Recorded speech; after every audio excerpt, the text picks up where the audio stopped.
Welcome to Mondays with Coach Rice.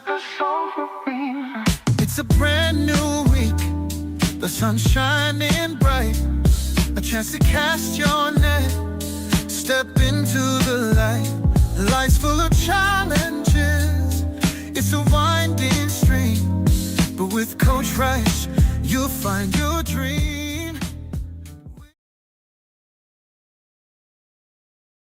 Good morning and happy Monday once again. Welcome to Casting the Net, Mondays with Coach Rice, where we reeling in holistic health for your well-being. We care about your mental and physical health.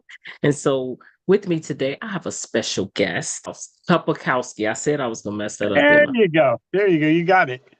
So Kopakowski. With me, I have Raymond Kopakowski.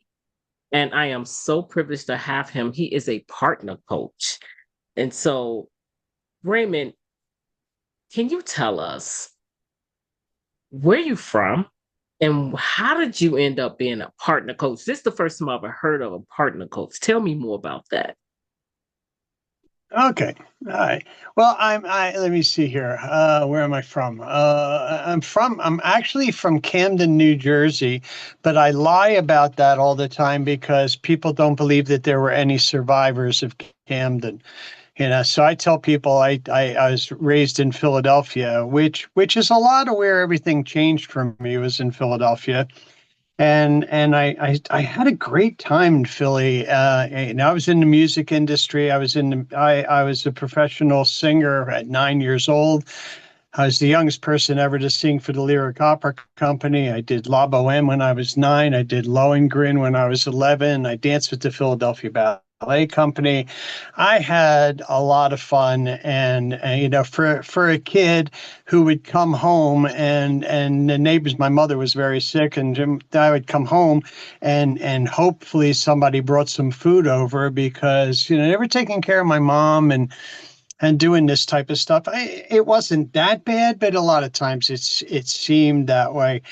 The stuff about being in show business really got me connected to people, and the fact that there was no difference in show business. There's no difference. You're playing a part, you're doing this. I don't care what color you are. I don't care how old you are or something like that. You're valuable to me so that the show goes over well. And it sort of like started making sense back then. I was raised very prejudiced. Camden was our neighborhood was called Pollock Town. And there was a lot of fighting. It was rough. It was rough growing up. But I think that I was being set up to be the partner coach all along. It got rough for me.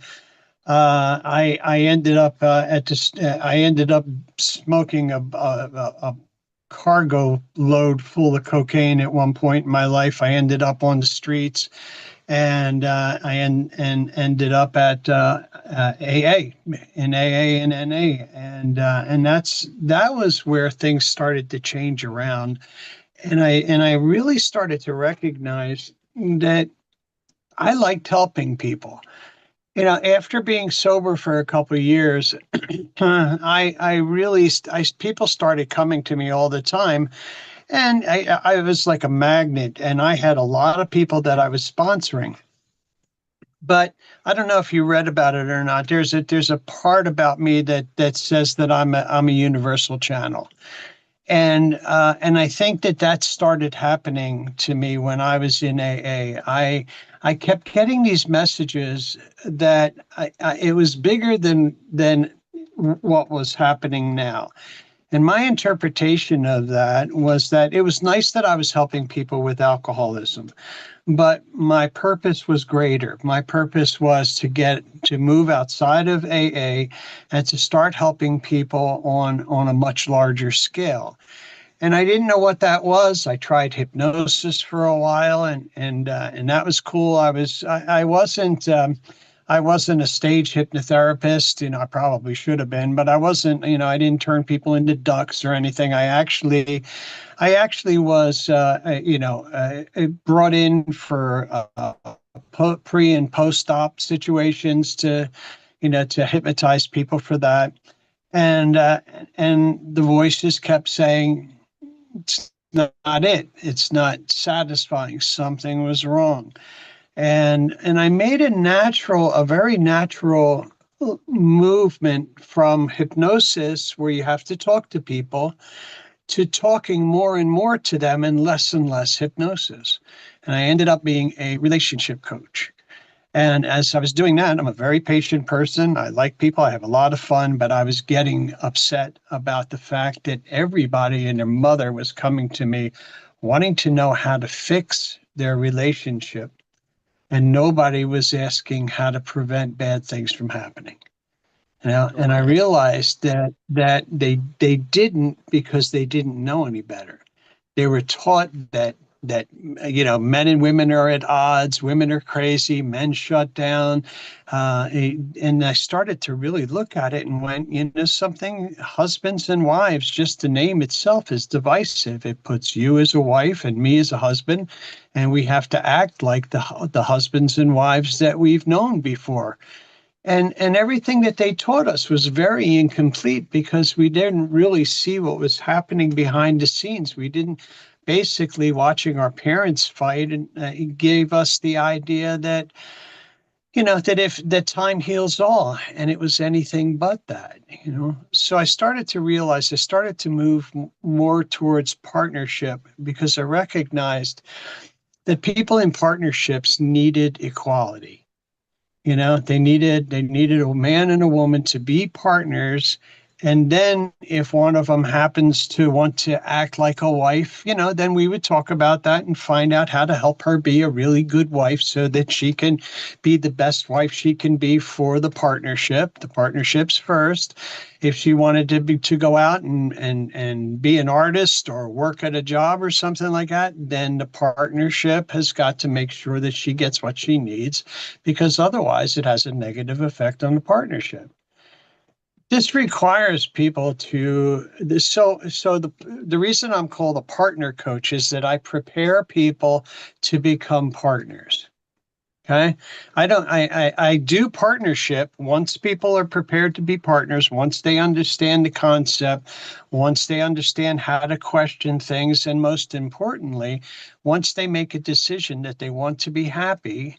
That's the driving force. That's the root of partnership. I want to be happy. Once they get all that, then we can say, okay, so do you want to be happy with him? Do you want to be happy with her?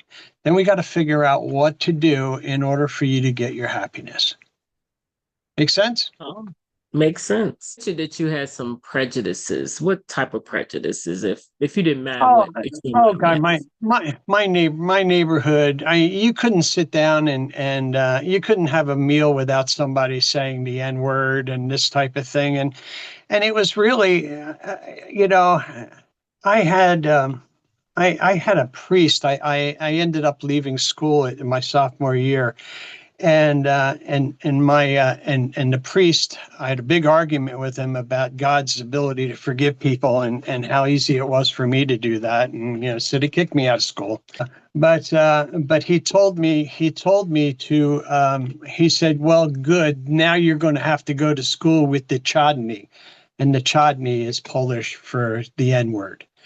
Okay. Oh, And, okay. so it was like throughout the whole thing, just, I'm going to be 75, and Oh, so okay. this is a long time ago.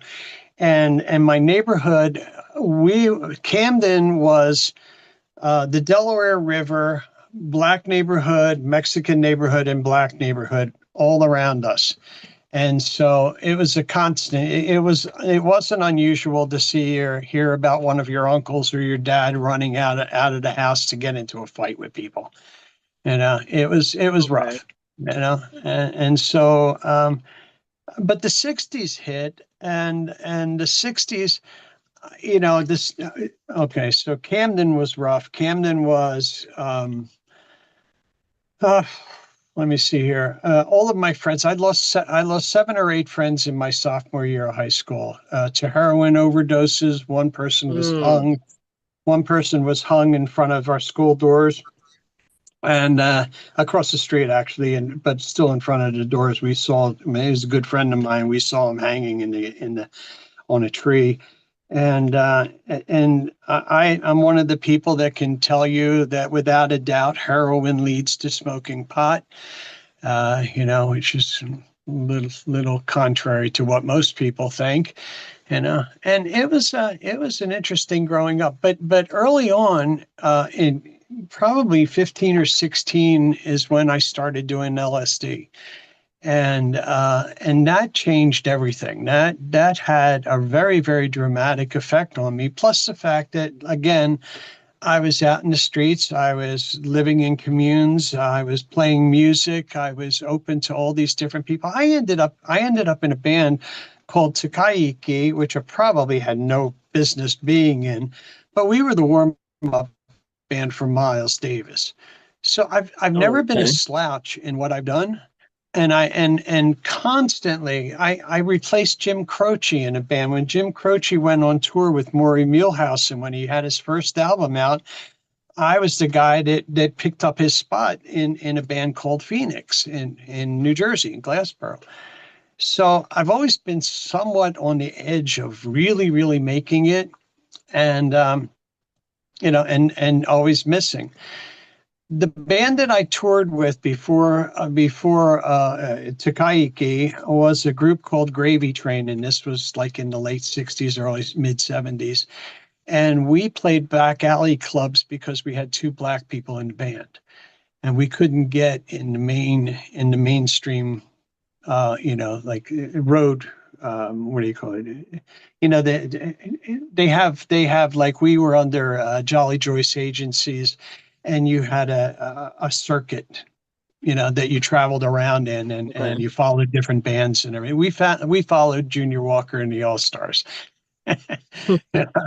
So there, I mean, I was always on one side. I'm living in Camden, with people that are scared to death and living in a specific way for survival. On the other side, I'm out in the streets with, great musicians and having a fantastic time and going into black people's homes. And, when you're on the road and you eat anything, and these people would bring us into their houses and feed us and give us places to stay. And it was wonderful. I really, really enjoyed it. And so everything that I was taught as a young boy sort of melted away. And Oh, okay. So now, yeah. you was able to get past the fact Oh that, yeah. you know, Oh yeah, very, very big time. Of prejudice. course, now it's like I would be nothing if I had anything that prevented me from helping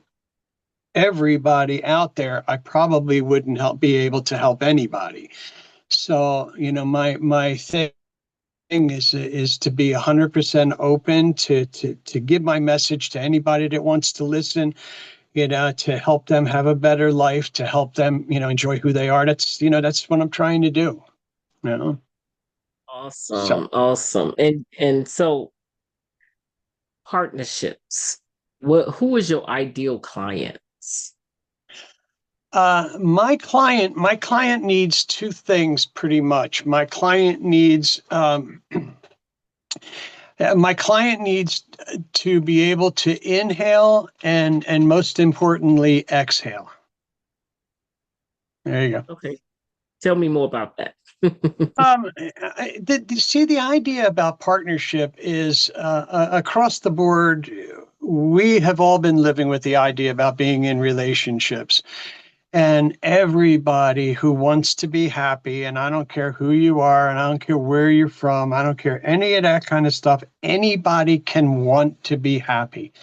And anybody that wants to be happy, that's my demographic. Okay. And people have tried at different times to put me into some kind of genre. What am I trying to do? And I fight it tooth and nail because I don't want to be in a genre. I don't want to do any of that kind of. I want to reach out there, and anybody that takes a breath in and exhales it and says, I want to be happy. That's who I want to help. That's where my information comes from. And, you know, um, It's not my information though. It's Okay. this is not my information. This is 100% channeled. I don't know where it comes from outside of the fact that I seem to hear voices. Maybe that's from the 60s. I see images. Maybe that's from the 60s. I don't know.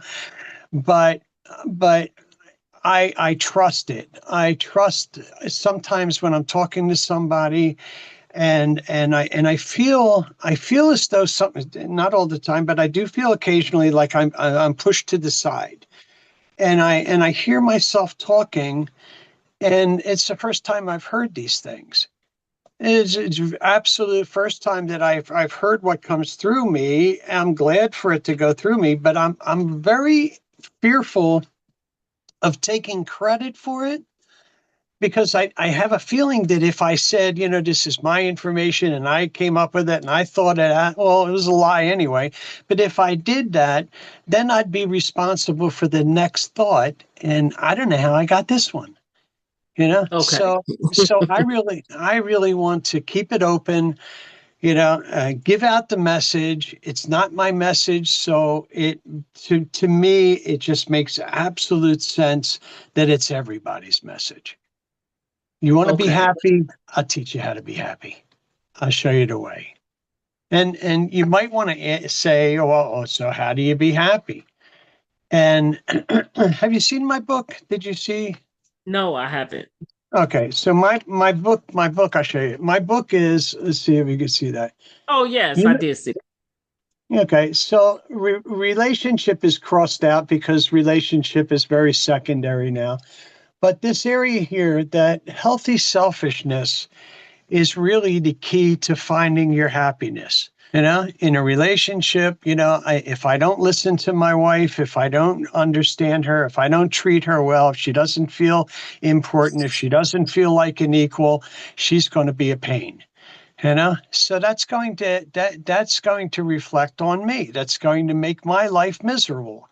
I get guys all the time. I still bring in clients. I still have a private practice. And if anybody's interested, come and see me.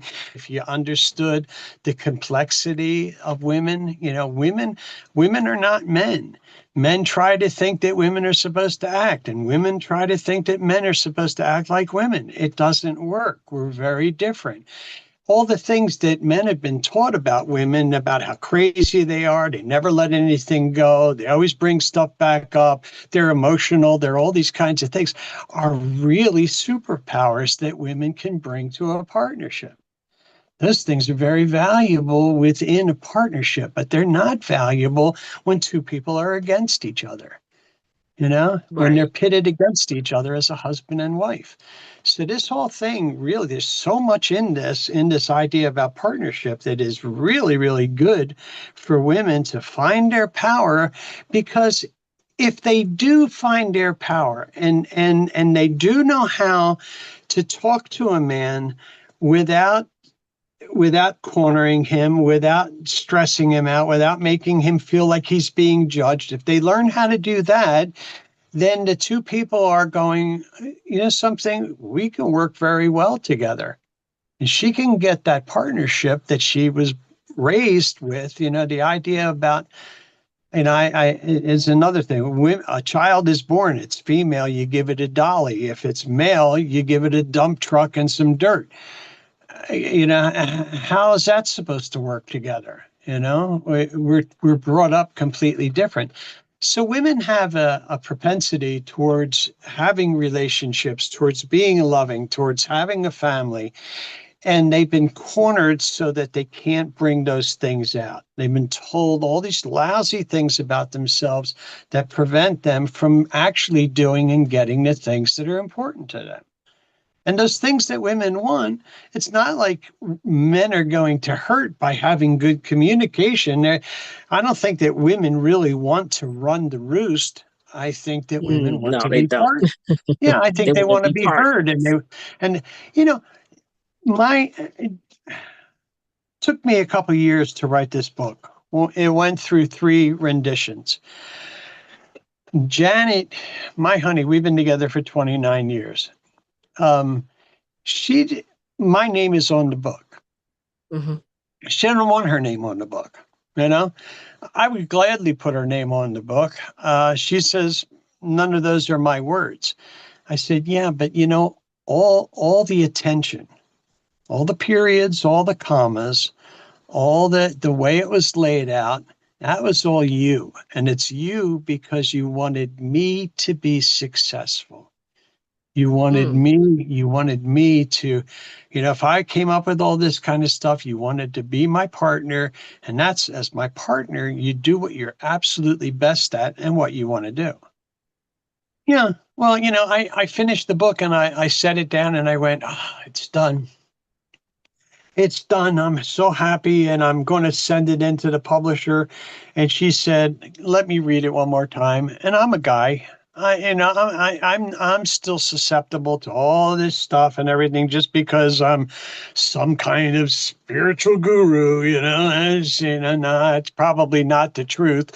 So she said, let me read it one more time. And Martha, I'm telling you, I went, okay, all right. So I handed her the book and she about 4 or 5 pages into the book and she said, is this what you meant? And I said, yeah, sure, it's what I meant. She said, read it. I read it and I went, yeah, it's not what I meant. Oh, damn Oh, it. that is amazing. You see what I'm saying? Yeah, She that's amazing. she she just sees things that I cannot see. Men are task oriented. We want to go in there and fix stuff and be done with it.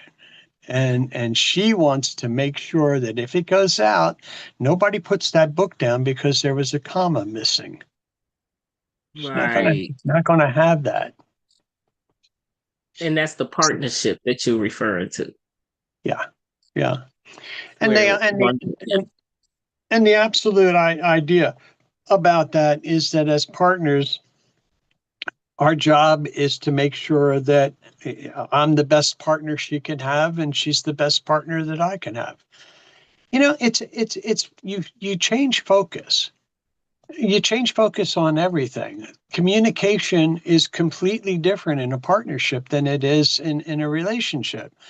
Communication takes on an entirely different formula of sorts. My job inside a partnership, if I'm trying to communicate, I have got to do the one thing that I can control in communication, and that's if I listen. Mhm. I can control that. I can't control whether you listen. I can't control that. I can talk at you, and most likely, if we're not if we're not in a really healthy spot, most likely that control is second I start to talk to you, you're going to fall back on going, oh God, not this again. What does he want this time? All that kind of stuff. The assumptions come into play, Right. you know. But if I say, hang on a second, we need to talk about this. Give me a second. Let me get my head together. Okay, I'm ready. I'm ready. Go ahead. Tell me what it is that's going on. I'm ready to listen to you. Okay. Okay. I'm ready to listen. And then she does the same thing. I'm ready to listen to you. Okay. Communication is very different. Oh, How do you see it in a relationship? well, people try their best, but it really doesn't. They don't have the idea that there's a likelihood that what they know about relationships is either wrong or it's incomplete. And that's the thing that I found with relationships is that it's wrong. What we're taught is wrong or it's incomplete. We don't know how to be close to each other. So we follow what everyone else has done over across the millennia. People have been married for an awful long time, and for an awful long time, men went out and they killed a pig and they brought it back to the house and she cooked it and they did all that stuff and that's what worked out. We're not like that anymore. We really need for people to step up, and that's something about the partnership that I really believe that partnership is the next step to adulthood. And the only problem that we have is people think that we're already adults. They think think that we're as good as it gets, and we're all smart and everything like that, but we're dumb in comparison to where we could be. We could work together and we could learn all this stuff. And with the computers out now and people watching each other, we need each other to be equals more than ever.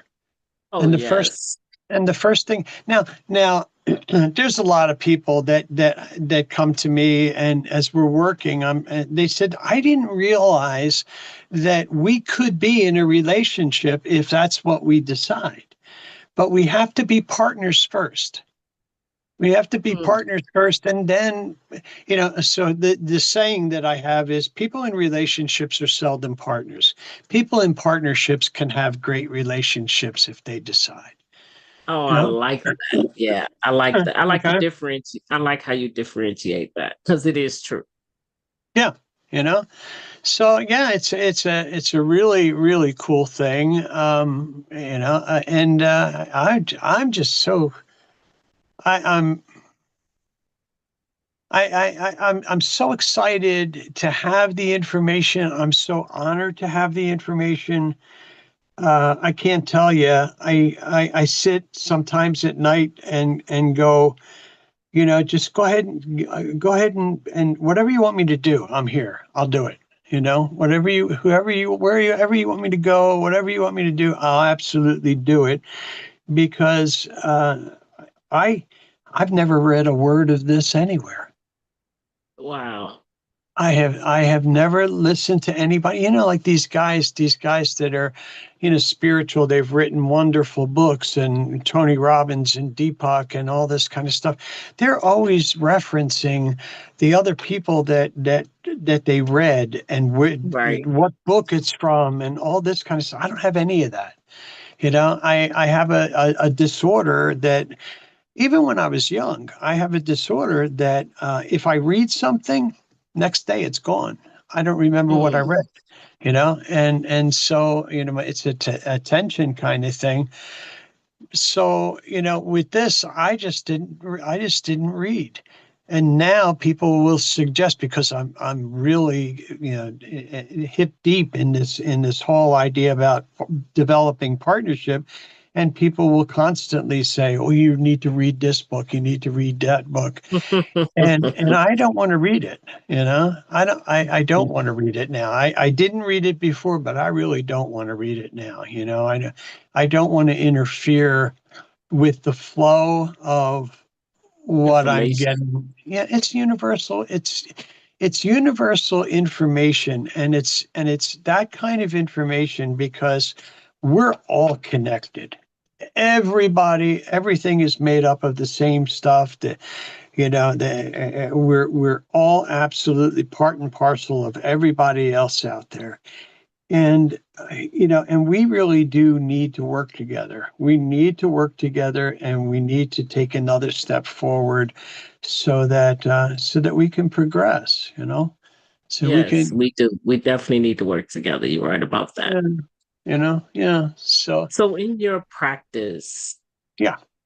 what would you say one of the things you you have accomplished with one of your clients that you could say, "Wow, I was proud of."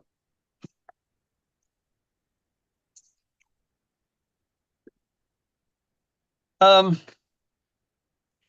I had a girl come to me when I had my office. I had a young girl, and she was probably about 19 or 20. And she showed up at my door, and she stood at the door, and she said, "I don't know if this is the right thing for me." And I said, "How can I help you? What can I do?"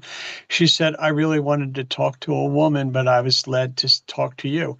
And I said, "Well, I have a very strong feminine side, so you're like half right. It ain't a problem." And I said, "What's the problem?" And she goes, are you okay dealing with women's issues?" And I thought, and initially myself inside of me, I thought maybe she was raped. there's maybe she's a lesbian, maybe there's all these things. I don't know. But I said, I tried to reassure her and say, there's nothing you're going to say that I'm going to judge you about, and let's be honest about this. Before it's a woman's issue, it's a human being's issue. So, let's Mm, let's deal with it from there. And I said, come on in. And she sat down, and that's when the channeling happened. And I said, before I work with you, I said, I'm going to need you to go home and do something for me. And she goes, okay. And I said, I want you to go home, and I want you to take all your clothes off and lay in bed. And I want you to say, these are my toes, and this is the top of my foot, and this is the bottom of my foot, and this is my ankle, and this is my calf, and this are my knees, and on, go up to the top of your head. I said, and I want you to repeat that about 3 or 4 times. And if anything happens there, anything comes to mind, I said, I want you to, you call me back, and then we'll work together. And she said, okay. We hadn't talked about anything. And she called me up about, like later in the week, 4 or 5 days later, and she said, what did you do? And I said, I don't know. I said, I don't know. I was told, given that message and told to tell you to do that. I said, what happened? And she said, my yeast infection is gone. And I was like, what? And she said, I've had a yeast infection for 8 or 9 years. She goes, I mm, can't get rid of it. And I said, and then it came to me, is that she was raised very strict religious background, and she was not allowed to recognize her vagina, so she was not able to heal it. And the reason that mm, she was not able to do that is because there was a man in her room that had a green flannel shirt on, and he approached her bed, and that's the most that I could pick up on it. And she said it was her uncle, and her uncle was coming mm. in. Her uncle was coming in to molest her. And that's where all this stuff happened. And I think that's, if anything, it sticks out in my mind for me to know that it wasn't me. That was not me. I saw those things. I was shown all that kind of stuff. I still get those kinds of images with people, but I don't have any control over it. I'm not, like a lot of people are psychics and stuff like that. I'm not. I'm a vessel, you know. But Oh, that, so what do you think the touching of her body parts? What do you think that did for her? well, I was not. I was pretty sure that it had something to do with familiarity. And I was pretty sure that her doing that kind of stuff, she was going to have difficulty in the beginning, going up her thighs. This are my hips. This is my vagina. This is my stomach. These are my breasts and all that stuff. And not saying, this is my thighs. These are my hips. This is my vagina. Very different. She could accept every part of her. She could own every part of her, and the body knows how to heal itself. And I think what was happening here is that until she could accept the fact that she had a vagina, she was not going to be able to accept the fact that there was a man that was abusing her. Okay. She needed to know that connection. She needed to be able to feel that so that she could heal that way. She shut that part out of her mind. Her mother told her, she went to her mother and told her what had happened, when she was a little girl. Her mother said, your uncle would never do that, and denied the whole thing and told her to shut up, and she was being stupid, and this kind of thing, which happens a lot for women. Right. It happens a lot. Oh, Yeah. wow. And it's heartbreaking. It's like, how do people do that kind of thing and especially to a young woman? That's terrible. So I think if anything that stands out, the other things that stand out to me that I find is that people with power really do need this. There's a period of time that I had probably three or four doctors, a couple of them surgeons, and like really high up there kind of people who absolutely need to be right, and they need to be strong and all this stuff. And I'm telling them that something, you're doing yourself a disservice. It will not hurt you to be a partner first. Connect with somebody, know that she has your back, know that you're loved before you walk into any kind of surgical theater. That was the whole thing. You're not alone when you're doing this kind of thing. You are Right. connected, and that puts you as your own entity. That puts you out in front of being a surgeon. I'm a human being with a partner, with a partnership, and I happen to be a surgeon. Mm, I'm a person first. Because one right. one day you're not going to be a surgeon anymore. One day you're not going to run a huge law practice or be a CEO someplace. All that's going to fall apart on you. And are you going to be alone at that point? More than likely. More than likely. A big thing with people is that how could we be sitting there at nighttime together and be alone? How's that happen? We're together Right. 10 years. I've been together 29 years. And I can tell you that probably maybe a little bit more than a handful of times in 29 years when we were together did she not get a foot massage. She loves foot massages, and so I'm telling you, it's probably under 10 times in all of those years that she did not get a foot massage. That kind of connection, Wow. feeling that. And she went to see our grandkids this week. Well, her grandkids, and they're mine too, but Ray just, she claims them more than I do anyway. So yeah, but we miss each other, and we're talking, and it's nice to have that. It's nice to have that. What are you going to do when I'm away? Well, I'm going to sit here and cry. Right. I'm going to sit here and cry and stuff, and like that. But I'll probably finish a book that I'm writing, which I did. I, got- I Oh, gotta, I okay. gotta, I So gotta. you got another book coming out. Well, yeah. So last week, about maybe a week and a half ago, I wake up in the middle of the night, and that's where all my good ideas come from. That in the shower. Yeah. Everybody gets the shower. I get 3 o'clock in the morning, and I get this image, and so I go and I write it down, and it says the boy with the invisible arrow. So I don't know what the hell that is. Sure, I write it down and everything. Now I have a book.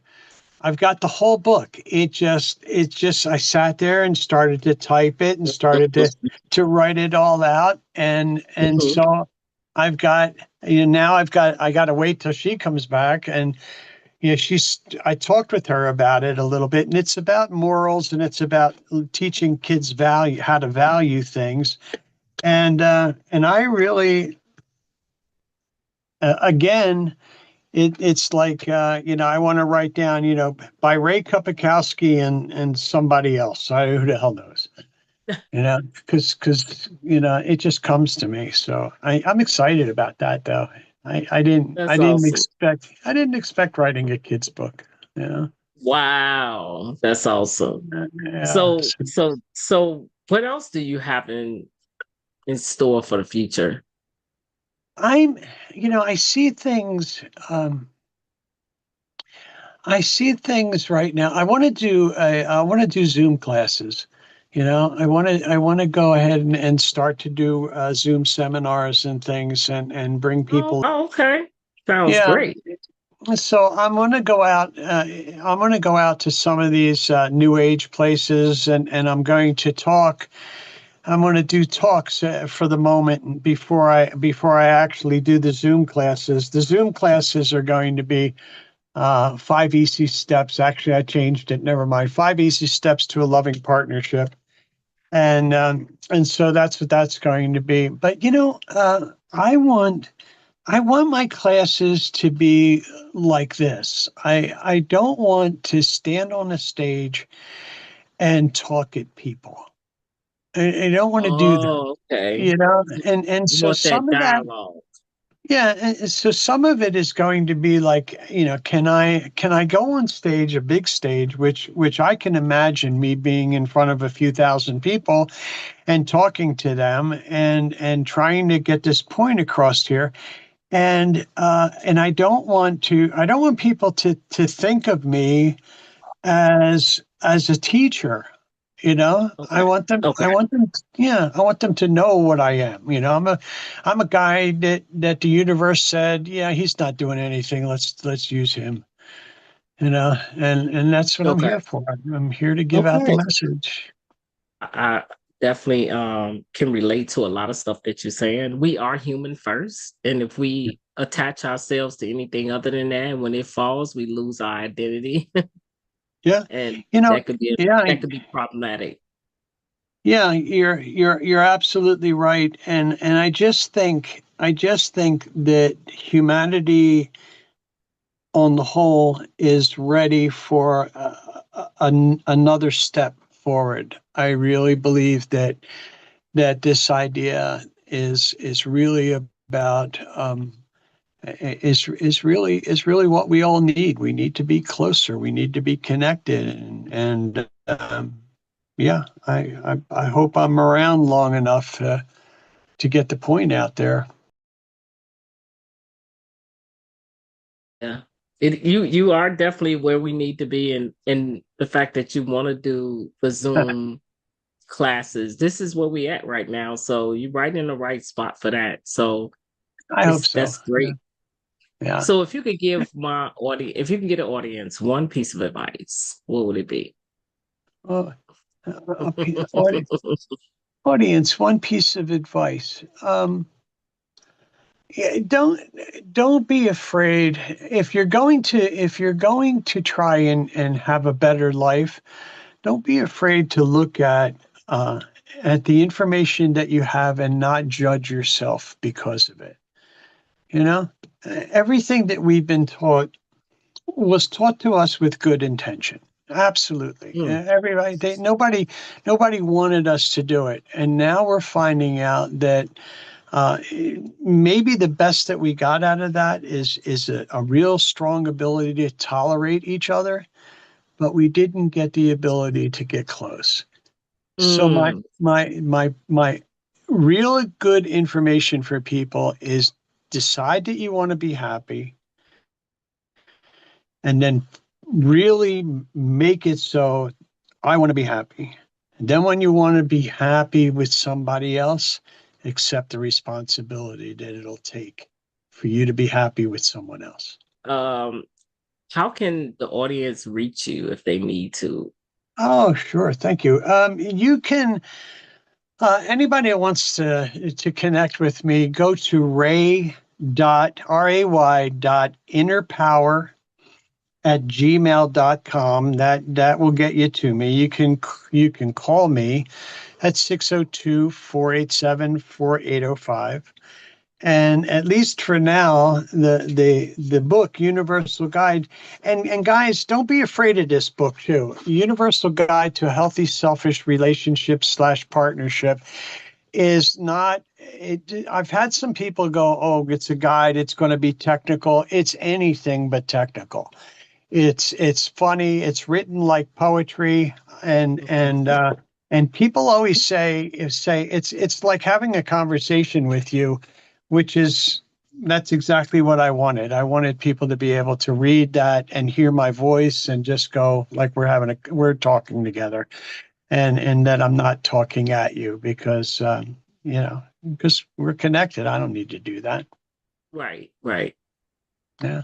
Sounds good. Well, I am so grateful that you decided to allow me to interview you and get to know you better. And my audience, if you feel like you struggling with happiness or need to understand what partnership is, please reach out to Raymond, and I'll put his information in the video as well.